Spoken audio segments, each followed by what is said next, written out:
WhatsApp guys, welcome back once again. So दोस्तों, आज की फिल्म जो एक्सप्लेन करने वाले हैं उसका नाम है द 33 डेज। ये कहानी उन गरीब 33 माइनर्स की है जो अपना और अपने परिवार का पेट भरने के लिए कुछ खतरनाक जगहों पे खुदाई करते हैं। और ऐसे ही एक जगह है चिली में। दरअसल दोस्तों, हम बात कर रहे हैं 2010 की, जब चिली शहर में एक कॉपर और गोल्ड माइन में 33 माइनर्स फंस गए थे। वो माइनर्स वहाँ से कैसे निकले और क्या वो बच पाए या नहीं, ये कहानी इसी के बारे में है। कहानी को शुरू करने से पहले मैं आपको ये बता दूं कि ये कहानी एक सच्ची घटना पर आधारित है। मूवी की शुरुआत में हमें बताया जाता है कि हर साल पूरी दुनिया में तकरीबन 12,000 खुदाई करने वाले मजदूर मारे जाते हैं, लेकिन फिर भी ये काम सदियों से चला आ रहा है। इसके बाद सीन शिफ्ट होता है और हम चिली का एक छोटा सा गांव देखते हैं जो रेगिस्तान के बीच में मौजूद है। इस गांव में सारे लोग काफ़ी खुश रहते हैं और आज भी वो हर दिन की तरह काफ़ी खुश हैं, जिसमें हमें कुछ लोग देखने को मिलते हैं। इनके नाम हैं मारियो, रिचो, एलेक्स, जो अपने एक माइनर दोस्त की रिटायरमेंट पार्टी को एंजॉय कर रहे हैं। वहीं हम एक भाई बहन को देखते हैं जिनके नाम होते हैं मारिया और डारिया। दरअसल मारिया का भाई काफ़ी शराब पीता है, जिसे वो काफ़ी नाराज़ रहती है अपने भाई से। वहीं दूसरी तरफ हम योनी नाम के एक आदमी को भी देखते हैं। दरअसल उसकी शादी हो रखी है, लेकिन उसकी एक गर्लफ्रेंड भी होती है और ये बात उसकी वाइफ को भी पता होती है, जिससे उन दोनों के बीच में काफ़ी बहस होती रहती है। ये सब लोग एक बस में बैठते हैं और इनके साथ कुछ और लोग भी होते हैं जो उस माइन में जा रहे थे काम करने के लिए। और कुछ लोगों का पहला सफ़र होता है उस माइन की तरफ, जो कि अताकामा नाम की रेगिस्तान में है। आज की तारीख है 5 अगस्त 2010। यहाँ पर हम एक सेफ्टी ऑफिसर को देखते हैं जो कि वहाँ के हेड ऑफिसर को बताता है कि वो आज उस माइन के लेवल 3 पे गया था सेफ्टी चेक करने के लिए, और वहाँ उसे ये टूटा हुआ शीशा मिला था। हमने इसे इसलिए लगाया था कि अगर माउंटेन अपनी जगह से खिसके तो हमें इसके बारे में पता लग सके। मतलब माउंटेन खिसका है और हो सकता है कि आज कुछ गड़बड़ हो जाए, लेकिन वो हेड ऑफिसर उसकी बातों को इग्नोर कर देता है। दरअसल दोस्तों, ये माइन एक प्राइवेट माइन है जिसे 1879 में एक प्राइवेट कंपनी ने खोली थी। तब से लेकर आज तक यहाँ काफ़ी लोगों की जान गई है और इसकी वजह है यहाँ की ख़राब सेफ्टी। माइन के अंदर का टेम्परेचर भी काम करने लायक नहीं है, लेकिन यहाँ काम करने पे लोगों को कंपनी अच्छा खासा पैसा देती है, इसलिए लोग लालच के मारे वहाँ अपनी जान जोखिम में डाल के काम करने चले आते हैं। इसके बाद सीन शिफ्ट होता है और हमें वो 33 लोग दिखाए जाते हैं जो एक छोटी सी ट्रक में बैठ के उस माइन के अंदर जा रहे होते हैं। थोड़ी देर में अंदर घुसते ही हमें अंदाज़ा हो जाता है कि ये माइन किस कदर खतरनाक है। जैसे जैसे वो लोग अंदर जा रहे थे ऐसा लग रहा था कि वो मौत के मुँह में जा रहे हैं। सब लोग अंदर जाने के बाद उस ट्रक से उतर के अपने कामों में लग जाते हैं, क्योंकि आज हेड का ऑर्डर है कि आज ज़्यादा खुदाई करनी है। यहाँ पर हम आपको एक और बात बता दें कि ये लोग ज़मीन के 1700 फीट नीचे हैं और उस जगह का टेम्परेचर करीब 90 फ़ारेनहाइट है। लेकिन इनसे भी नीचे, मतलब 2300 फीट नीचे भी कुछ लोग पहले से ही काम कर रहे होते हैं और इनकी सेफ्टी के लिए वहाँ लीचो मौजूद है जो सब लोगों को उनका काम बताता है और उनकी सेफ्टी को देखता है। इसके बाद लीचो उस जगह पे पहुँचता है जहाँ पे वो शीशे के टुकड़े लगाए थे। वहाँ उसे और टुकड़े मिलते हैं और इस बार उसे वो काफ़ी बड़ा दरार भी मिलता है, जो कि खतरे की पहली निशानी हो सकती है। इस बात से अनजान सभी लोग अपने काम में लग जाते हैं और बिजी हो जाते हैं। लीचो अपने दिमाग से ये बात निकाल देता है और वहीं मारियो उस माइन में आए एक लड़के को इस माइन की खूबी बताता है, जो कि बहुत ही नर्वस और डरा हुआ था। वो उस माइन में मिलने वाले कॉपर के बारे में उसे बताता है, पर तभी वहाँ एक काफ़ी तेज़ झटका आता है किसी भूकंप की तरह, जिससे पूरी ज़मीन कांपने लग जाती है और सब लोग भागने लग जाते हैं। लीचो फौरन ही उस ट्रक को लेके आता है और उसे सबको बैठा कर लेके भागने लगता है, लेकिन माउंटेन गिरने की वजह से एग्जिट गेट ब्लॉक हो गया था। इसलिए लीचो फैसला करता है कि वो 2300 फीट नीचे बने एक इमरजेंसी एग्जिट से बाहर निकलेंगे। वहीं जो लोग उनसे भी नीचे 2300 फीट पर थे वो ऊपर से एक गाड़ी में आने लगते हैं, लेकिन इन सब के बीच में हम देखते हैं कि माउंटेन काफ़ी तेज़ी से ढह रहा है और अगर वो लोग थोड़ी देर और रुके रहे तो और लोगों की तरह वो भी मारे जाएंगे। तभी लीचो की गाड़ी के सामने उसके 2 और साथी दिखते हैं जो जान बचाकर भाग रहे थे। वो जल्दी से गाड़ी को स्लो करता है और उन दोनों को गाड़ी में बैठाता है, और जैसे जैसे ये लोग आगे बढ़ते जा रहे थे पीछे की पूरी माइन ढहती जा रही थी। अब जो गाड़ी नीचे से ऊपर आ रही थी वो अचानक से लीचो की गाड़ी के सामने आ जाती है, जिससे उन दोनों का एक्सीडेंट हो जाता है। तभी हम देखते हैं कि उनके सामने की रोड पूरी तरह से टूटने लग जाती है और सभी मजदूर गाड़ी से उतरकर भागने लग जाते हैं। पर तभी वहाँ एक बहुत ही बड़ी चट्टान आके छोटी कार पे ऊपर गिरती है, लेकिन उससे पहले वो लोग वहाँ से निकल जाते हैं। दोस्तों, ये धमाका बहुत ही ज़्यादा बड़ा होता है, इसलिए काफ़ी ज़्यादा धूल उड़ती है और बाहर भी पता चल जाता है कि अंदर कुछ हुआ है। अब माइन के अंदर काफ़ी अंधेरा हो जाता है और लोग धीरे धीरे करके एक दूसरे को ढूंढते हैं। इस हादसे की वजह से काफ़ी लोग ज़ख्मी भी हो गए थे, जिससे बाकी लोग मरहम पट्टी करते हैं। इसके बाद मारियो सब लोगों को कुछ देखने को कहता है, जिसमें वो काफ़ी बड़े पत्थर को देखते हैं जो दिखने में 2 एम्पायर बिल्डिंग के बराबर होता है। ये एक्चुअल में पत्थर नहीं, एक माउंटेन होता है। ये माउंटेन उनके रास्ते में आके गिर गया था, जिससे वो पूरी तरह से ब्लॉक हो चुके थे। इसे देखकर मारियो सबसे कहता है कि ये माउंटेन का दिल है और आज ये टूट ही गया। अब धीरे धीरे माइन में फंसे सारे लोगों के परिवार वालों को इस चीज़ की खबर हो जाती है कि उनके लोग अंदर फंस चुके हैं। सारे न्यूज़ चैनल वाले भी ये न्यूज़ दिखाने लग गए थे, और जिससे पूरी दुनिया में सबको इस हादसे के बारे में पता चल जाता है। वहीं अंदर लीचो सारे फंसे हुए लोगों की गिनती करता है, जिसमें 33 लोग होते हैं, और वो बोलता है कि अगर बाहर जाने के लिए जो इमरजेंसी गेट बनाया गया है उसमें सिर्फ 30 लोग ही जा पाएंगे। पर तभी मारियो कहता है कि इस माइन में एक चिमनी भी लगाई गई है वेंटिलेशन के लिए, जिसमें से 3 लोग जा सकते हैं। तो लीचो कहता है कि ठीक है, वो 30 लोगों को लेके जाता है और मारियो बचे हुए 3 लोगों को। वही दोस्तों, माइन के बाहर उन 33 लोगों के परिवार वाले अपनों के इंतज़ार में खड़े हैं, लेकिन उन्हें उस माइन के लोगों से कोई खबर नहीं मिल रही है और उल्टा उन्हें वहाँ से भगाने की कोशिश की जा रही है। सभी लोग बहुत ही रिक्वेस्ट करते हैं और कुछ लोग रोते भी हैं, लेकिन माइन वाले उनको कुछ नहीं बता रहे थे उनके परिवार वालों के साथ क्या हो रहा है। अब दोस्तों, माइन के गार्ड ने पूरी माइन को पूरी तरह से सिक्योर कर दिया था और बाकी लोग को भगाने की कोशिश करा था, लेकिन वो लोग वहां से हिलने का नाम नहीं लेते और वहीं खड़ी रहने का फैसला करते हैं जब तक उनके लोग वापस नहीं आ जाते। वो सभी लोग उनसे जवाब मांग रहे थे, लेकिन उनके पास कोई जवाब नहीं था। अब नेक्स्ट सीन में हम चिली के प्रेसिडेंट को देखते हैं, जिनके पास लॉरेंस नाम का आदमी आता है। ये एक माइनिंग मिनिस्टर होता है। वो प्रेसिडेंट से कहता है कि 33 लोग फंस गए हैं माइन में, उन्हें हमें बचाना चाहिए। तो प्रेसिडेंट कहते हैं कि ये हमारा काम नहीं है, माइन कंपनी उन्हें निकाल लेगी। लेकिन लॉरेंस उन्हें बताता है कि उनके पास इतने इक्विपमेंट या फिर इतना साधन नहीं है जिससे वो उन्हें निकाल सके। हमें उन्हें बचाना होगा। अगर हमने उन्हें बचा लिया तो पूरी दुनिया में हमारी तारीफ होगी और आपकी भी पूरी दुनिया में प्रशंसा होगी। प्रेसिडेंट को बात समझ में आ जाती है और इस घटना का जायज़ा लेने के लिए वो खासकर लॉरेंस को जाने को कहते हैं। इसके बाद हम उस खदान के अंदर का सीन देखते हैं, जहाँ पे मारियो उस चिमनी की सीढ़ियों तक पहुँच चुका है और वहीं लीचो सारे लोगों को लेकर उस इमरजेंसी गेट तक पहुँचता है। लेकिन वहाँ का रेडियो पूरी तरह से ख़राब हो चुका है, जिससे अब लीचो बाहर किसी से कांटेक्ट नहीं कर सकेगा और फर्स्ट एड में भी कुछ खास दवाइयाँ नहीं होती। वहीं मारियो अब उन सीढ़ियों के ऊपर की तरफ चढ़ने लगता है, लेकिन वहीं थोड़ी ऊपर जाके सीढ़ियाँ ख़त्म हो जाती हैं और इसकी वजह थी वो तेज़ झटका, जिससे पूरी खदान हिल गई थी। अब मारियो के पास कोई और ऑप्शन नहीं होता, तो वो वापस लीचो के पास आ जाता है। अभी एक बार और जमीन हिलने लगती है और इस बार सबको लगता है कि वो इस बार नहीं बच पाएंगे, इसलिए वो एक आखिरी बार ऊपर वाले से प्रार्थना करने लगते हैं। ऊपर वाला उनकी काफ़ी जल्दी सुन लेता है और वो लोग इस तबाही से भी बच जाते हैं। अब दूसरे दिन लॉरेंस अपनी टीम के साथ माइन पर पहुंचता है, जिसे बाहर खड़े लोग वहीं रोक लेते हैं और उससे वादा करने को बोलते हैं कि वो अंदर फंसे लोगों को बचा लेगा।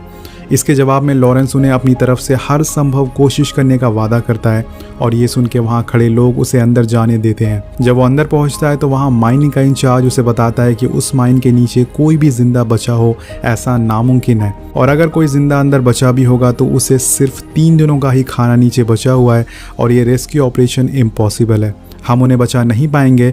लॉरेंस उसकी बातों पे यकीन कर लेता है और बाहर आके सबको बोलता है कि ये रेस्क्यू ऑपरेशन काफ़ी ख़तरनाक है और इसे करने का कोई फ़ायदा नहीं है, क्योंकि नीचे किसी की भी ज़िंदा रहने की कोई संभावना नहीं है। ये सुन के वहाँ खड़ी एक लेडी जिसका नाम डारिया होता है, वो काफ़ी गुस्सा हो जाती है, जिससे वो लॉरेंस को एक तेज़ थप्पड़ मारती है। जिसके बाद वहाँ खड़े सारे लोग काफ़ी चीखने और चिल्लाने लग जाते हैं। लॉरेंस से बोलते हैं कि प्लीज़ मेरे पापा को नीचे फंसे हैं उनको बचा लीजिए। कोई कहता है कि प्लीज़ मेरा भाई नीचे फंसा है उसे बचा लीजिए। कोई कहता है कि प्लीज मेरे डैड नीचे फंसे उन्हें बचा लीजिए। दोस्तों, इन सभी लोगों का कोई ना कोई करीबी नीचे फंसा था। दोस्तों, इन सभी लोगों का कोई ना कोई करीबी नीचे फंसा हुआ था। वेल गाइस, अब वहीं हम माइन के अंदर का सीन देखते हैं, जहाँ पे 2 दिन से सारे लोग बिना कुछ खाए भूखे हैं, इसलिए उन लोगों में अब खाने के लिए लड़ाई होना शुरू हो जाती है, जिसे देख के मारियो से कहता है कि हमारे पास अब इतना ही अनाज है तो हमें इसके लिए लड़ने का कोई फ़ायदा नहीं है। हमें अनाज तब तक चलाना होगा जब तक वो लोग हमें बचा नहीं लेते। इसे सुन के लीचो उसे ऊपर भड़क जाता है और उसे बोलता है कि हमें इस खदान को खोदते खोदते पूरे 10 साल हो गए और उन्होंने अभी तक सही से इमरजेंसी गेट की सीढ़ियाँ भी नहीं बनाई। तुम्हें क्या लगता है कि वो लोग हमें इतने पैसे खर्च करके हमारी जान बचाएंगे? बिल्कुल भी नहीं। वो लोग हमें यहीं छोड़ देंगे, यहीं मरने के लिए। उन्हें कोई फ़र्क नहीं पड़ता हम जिए या फिर मरे। उसकी इस बात का जवाब मारियो काफ़ी ऊंची आवाज़ में देता है और कहता है कि मुझे पूरा विश्वास है कि हम बच जाएंगे, और अगर उन लोगों ने हमें नहीं बचाया तो हमारे परिवार हैं वो हमें बचाएंगे। अगर तुम इस बात पे विश्वास करना है तो करो, अगर नहीं करना है तो मत करो। वेल, अगले सीन में हम देखते हैं कि लॉरेंस प्रेसिडेंट से परमिशन लेता है और उस रेस्क्यू को शुरू करने के लिए उन लोगों की जान बचाने की ठान लेता है, और प्रेसिडेंट भी उसकी बात मान लेते हैं और एक माइनिंग एक्सपर्ट इंजीनियर को भेजते हैं।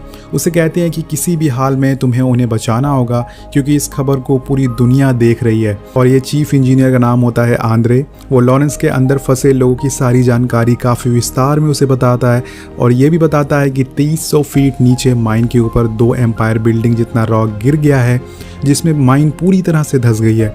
हमें उन्हें ड्रिल करके वहाँ से जितनी जल्दी हो सके वहाँ से निकालना होगा। वहीं अंदर माइन में सारे 33 लोग 24 घंटे बीतने के बाद सिर्फ थोड़ा सा दूध और 2 कुकीज़ खा के अपना गुजारा कर रहे हैं। लेकिन हमें यहाँ एक उम्मीद की किरण नज़र आती है। ऊपर ज़मीन माइन करने के लिए ड्रिल मशीन आ गई थी और रेस्क्यू ऑपरेशन शुरू किया जा रहा था, जिसे देखकर एरिया के सारे लोग खुशी के मारे झूम उठते हैं और उनके अंदर उम्मीद की लहर जाग जाती है कि शायद अब वो अपने परिवार को दोबारा देख पाएंगे। मारिया, जिसने लॉरेंस को चाटा मारा था, वो उसका शुक्रिया अदा करती है कि वो उसके भाई को बचा रहा है। वहीं नीचे एक और मुसीबत आ जाती है।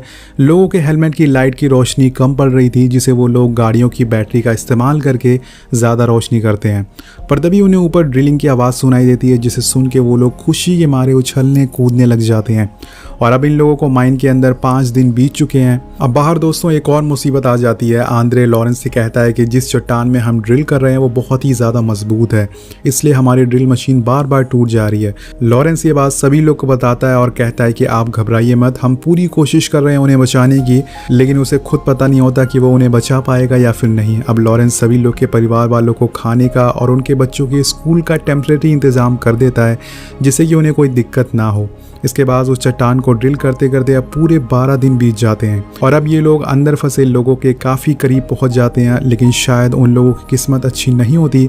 आंद्रे 10 मीटर से चूक जाता है, मतलब जहां पर लोग फंसे हैं ये उससे 10 मीटर दूरी पर ड्रिल कर देते हैं और यहाँ उनकी कोशिश नाकामयाब होती है, जिससे सारे लोग काफ़ी निराश और उदास हो जाते हैं। ऊपर उनके परिवार वाले भी खुद को काफ़ी मुश्किल से संभालते हैं। तो सभी लोग ऊपर वाले से बस मन्नतें करते हैं कि उनके लोग वापस किसी तरह से उनके पास आ जाए।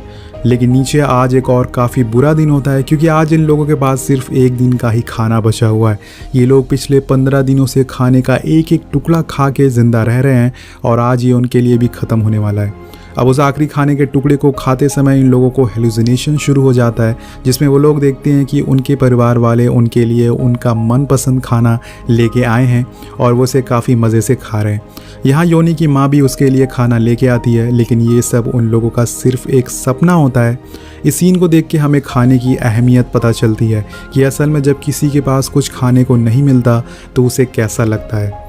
वे आगे बढ़ते हैं और यहाँ हमें पता चलता है कि आंद्रे अब वहाँ से जाने की बात कर रहा है, क्योंकि उसका मानना है कि अंदर एक भी लोग अब नहीं बचे होंगे। वो अब ड्रिल भी नहीं कर पा रहा और ना ही कभी कर पाएगा, क्योंकि वो चट्टान काफ़ी बड़ी और मजबूत है। उसे निराश देखकर लॉरेंस उन्हें बाहर बैठे लोगों को दिखाता है और उससे कहता है कि देखो, उनकी आंखों में उनकी बस एक उम्मीद है और वो उम्मीद हम लोग हैं। तुम यहाँ से ये सब छोड़ कर जा रहे हो तो मैं उन लोगों को क्या जवाब दूंगा। और आंद्रे उसके सवाल का जवाब नहीं दे पाता और वहाँ से बाहर चला जाता है। अब रात हो जाती है और लॉरेंस एक जगह बैठ के फंसे हुए लोगों के परिवार वालों को देख रहा होता है, जो नम आंखों से ऊपर वाले से मिन्नतें मांग रहे होते हैं। और उन्हें ऐसा रोते हुए आंद्रा भी देख लेता है और वो लॉरेंस के पास आता है और उसे देखकर लॉरेंस उसे कहता है कि तुम अब एक बार और ट्राई करो, इस बारी दूसरी साइड से ड्रिल करना शुरू करो। हमें अपनी मिस्टेक से सीखना चाहिए। जहां हमने पहली बार ड्रिल किया था उसे हमें आइडिया लेके टेढ़ा ड्रिल करना चाहिए। और फिर उसी रात से ड्रिलिंग शुरू हो जाती है। वहीं नीचे फंसे हुए लोगों को आज 17 दिन हो चुके हैं और उनके पास अब खाने को एक निवाला भी नहीं है। उन्होंने अब जीने की उम्मीद भी छोड़ दी है। वो लोग मौत का इंतज़ार कर रहे हैं, लेकिन वो कहते हैं ना कि अगर किसी चीज़ को पूरी शिद्दत से मांगो तो उसे मिलाने के लिए पूरी दुनिया लग जाती है। यहाँ भी वही होने वाला था। आंद्रे की ड्रिल सही जगह पे लग जाती है और नीचे लेटे हुए मारियो के चेहरे पे एक उम्मीद की बूंद गिरती है।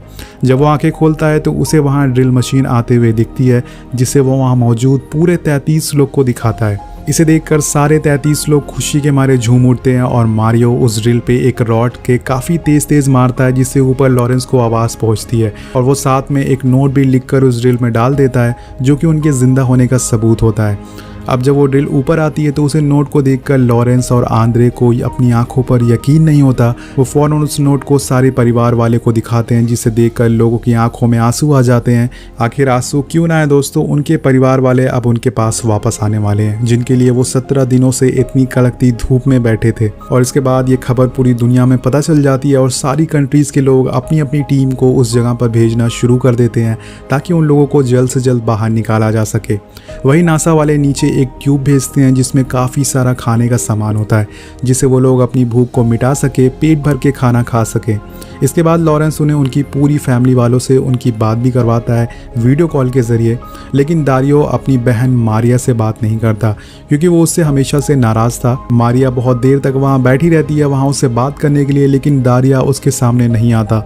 उससे नाराज़ था क्योंकि उसने शराब पीने से और नशा करने से उसने मना किया था। और जब दारिया उसके सामने नहीं आता तो मारिया वहाँ से रोते हुए चली जाती है। मारिया को रोता देखकर लॉरेंस की भी आंखें नम हो जाती है। वेल इसके बाद आंद्रे डिसाइड करता है कि वो सिर्फ एक प्लान पे निर्भर नहीं रहेगा, इसलिए वो 3 प्लान बनाता है, A, B और C।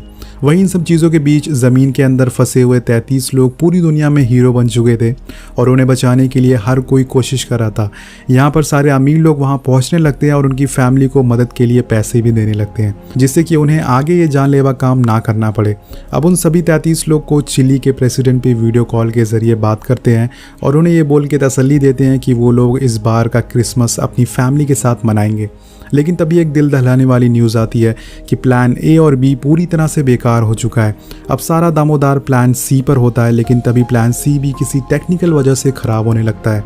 लेकिन आंद्रे अपने एक्सपीरियंस से उसे दोबारा शुरू करता है और नीचे सारे लोग के पास अब वो सारी चीज़ें हैं जो उनके पास ऊपर हुआ करती थी। नीचे वाले लोग अपनी फ़ोटो न्यूज़पेपर में देख के काफ़ी खुश भी होते हैं और वही लॉरेंस और आंद्रे भी उन लोगों से हर रोज़ वीडियो कॉल के ज़रिए बात करते थे और उनकी मदद से ड्रिल मशीन को किस जगह पे चलाना है ये भी पता लगाया जाता था। अगले दिन वहाँ पर एक कैप्सूल भी आ जाती है जो कि इन लोगों को बचाने वाली थी, लेकिन यहाँ एक काफ़ी बड़ा खतरा होता है। जो रॉक उस माइन पर गिरी होती है वो अब धीरे धीरे खिसक रही थी, इस वजह से इनको जल्द से जल्द वहाँ से निकालना होगा। अब इसके बाद यहाँ पर एक और मुसीबत आ जाती है दोस्तों। यहाँ पर जो चट्टान थी वो टूट नहीं रही थी और आंद्रे इसके बारे में नीचे फंसे लोगों से बात करता है कि कोई उपाय बताओ। तो वो लोग कहते हैं कि हमें एक छोटा सा धमाका करना होगा जिससे ये चट्टान टूट जाए, लेकिन आंद्रे मना करता है। इसमें बहुत ही खतरा था, लेकिन इन लोगों के पास कोई और रास्ता नहीं था और फाइनली ये लोग वो धमाका करते हैं। और अब खुशी की बात यह भी होती है कि वहाँ नासा की भेजी हुई कैप्सूल भी आ जाती है जिसमें वो एक एक करके सारे मजदूरों को ऊपर ले आएंगे। और आखिरकार वो दिन भी आ जाता है जब वह कैप्सूल नीचे जाने वाली होती है और उसे देखकर सारे 33 लोग काफ़ी खुश थे। सबसे पहले उसमें एलेक्स जाता है, लेकिन वो जाते हुए काफ़ी इमोशनल हो जाता है क्योंकि उसने अपनी ज़िंदगी के 59 दिन ऐसी जगह पर गुजार दिए जहाँ लोग एक भी दिन गुजार नहीं सकते। वो सबको गुड बाय बोलता है और उन्हें ऊपर मिलने का वादा भी करता है। फिर वो कैप्सूल धीरे धीरे ऊपर आने लगता है, लेकिन तभी वो अचानक से रुक जाता है और यहाँ सबकी सांसें भी अटक जाती है। एलेक्स बीच में फंस चुका था, वहाँ सांस लेने के लिए ऑक्सीजन भी नहीं होती। सभी लोग काफ़ी परेशान हो जाते हैं और कैप्सूल को रिवर्स करके दोबारा खींचते हैं जिससे कि वो दोबारा आने लगता है और सभी लोग खुश हो जाते हैं। और ऐसे ही करते करते एलेक्स ऊपर आ जाता है और वो अपने पिता से मिलकर काफ़ी इमोशनल हो जाता है। इसी दौरान वो अपने न्यू बॉर्न बेबी को भी देखता है और बारी होती है मारियो की। वो भी बाहर आ जाता है और उसकी वाइफ और बेटी देखकर उसे रोने लगते हैं। अब एक एक करके सभी लोग को निकाल लिया जाता है और दारियो भी बाहर आ जाता है। वो अपनी बहन को ढूंढने लगता है, लेकिन उसकी बहन उसे नहीं दिखती। फिर हम देखते हैं कि पूरी दुनिया को इस बात की काफ़ी खुशी होती है कि सभी लोग की जान बच गई है। वहाँ उस जगह पे मौजूद चिली के प्रेसिडेंट भी काफ़ी खुश होते हैं और ये रेस्क्यू ऑपरेशन पूरे 24 घंटे चलने के बाद आखिरकार सारे 2300 फीट नीचे से ऊपर आ जाते हैं। अब दारियो की बहन भी उसे दिख जाती है और वो उसे गले लगा कर रोने लगता है। लास्ट में हम आखिरी आदमी को देखते हैं जो कि नीचे देखता है और वो माइन को देखकर रोने लगता है। उसे यकीन नहीं होता कि वो बचने वाला है। वो दीवार पर देखता है और वहाँ लिखा होता है गॉड हमेशा तुम्हारे साथ है। लास्ट में दोस्तों सभी लोगों की जान बच जाती है, सभी आंखों में खुशी होती है और आंसू भी होते हैं।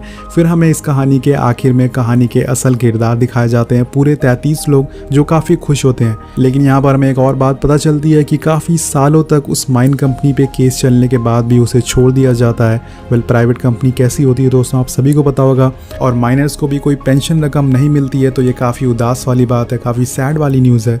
वेल गाइज, यही मूवी खत्म होती है। तो आपको मूवी कैसी लगी नीचे कमेंट करके ज़रूर बताएगा। ये थोड़ा सा इमोशनल मूवी थी। अगर इमोशनल मूवी देखना चाहते हैं तो कमेंट ज़रूर करिएगा और वीडियो को ज़्यादा से ज़्यादा शेयर कर दीजिएगा। सो गाइज, जितना ज़्यादा वीडियो को शेयर करेंगे उतना हमें मोटिवेशन मिलेगी और नई वीडियो बनाने की। तो मिलते हैं आपसे अगली वीडियो में। Thank you so much watching. Peace out.